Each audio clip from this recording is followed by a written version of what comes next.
বিসমিল্লাহির রহমানির রহিম।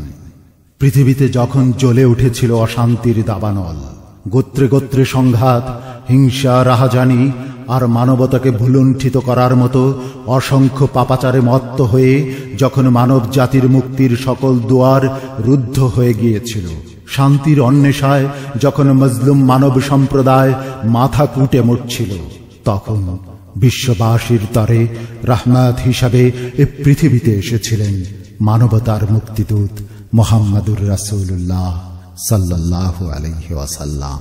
রাহমাতুল লিল আলামিন তার সারাটি জীবন ব্যয় করেছেন মানুষের কল্যাণে।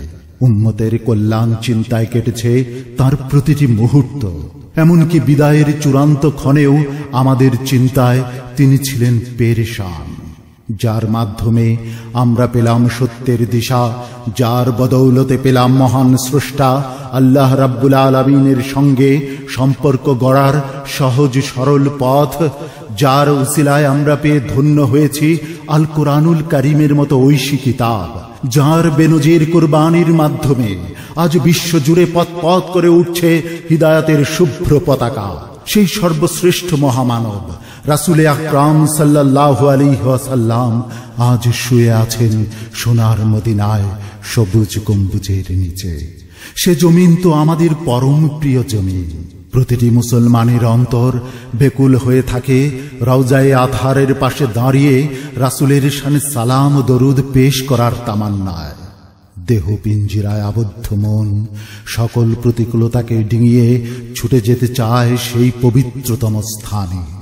কাঠের পিঞ্জিরায় বন্দী পাখি যেমন বিরহের যাতনায় ছটফট করে, তেমনি প্রতিটি মুমিনের অন্তরে রাসূলের সান্নিধ্য লাভের দুর্নিবার আকাঙ্ক্ষা চিরজাগ্রত থাকে। প্রিয় শ্রোতা, আপনাদের জন্য পরিবেশিত হচ্ছে রাসূল প্রেমে রচিত অসাধারণ নাথ সহ বেশ কিছু ইসলামী সঙ্গীতের অনবদ্য এক আয়োজন। লাব্বাইক সঙ্গীত একাডেমির প্রধান পরিচালক মোহাম্মদ আবু জাফরের কণ্ঠে কাঠের পিঞ্জিরা, কাঠের পিঞ্জিরা, কাঠের পিঞ্জিরা।